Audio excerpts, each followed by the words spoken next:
అంటే నా రాజకీయ జీవితంలో ఇటువంటి ఒక సమావేశం ఏర్పాటు చేసే పరిస్థితి ఏర్పడుతుందని చెప్పని ఇప్పుడు ఊహించలే, భావించలే. కానీ దురదృష్టం, విధి లిఖితం, నా కాంగ్రెస్ పార్టీతో ఉన్న 4 దశాబ్దాల పైగా అనుబంధం మరి ఈరోజు ఈ విధంగా దూరమే పరిస్థితి రావటం ఏదైతుందో నేను దీని ఒక దురదృష్టకరమైనటువంటి ఒక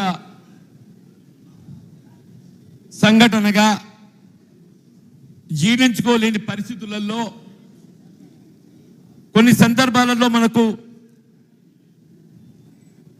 మన ఇష్టానికి భిన్నంగానైనా కానీ కొన్ని నిర్ణయాలు తీసుకోవాల్సి వస్తుంది. ఈ నిర్ణయం కూడా ఏదైతుందో ఒక విధంగా నెప్పే పేరు కూడా బాధ తప్త హృదయంతో విధి లేని పరిస్థితుల్లో ఈ నిర్ణయం తీసుకున్నందుకు నేను మిత్రులందరినీ కూడా మీరు నాకు ఈ సుదీర్ఘ ప్రజా జీవితం 4 దశాబ్దాల పైగా తోడు నిలిచిండ్రు.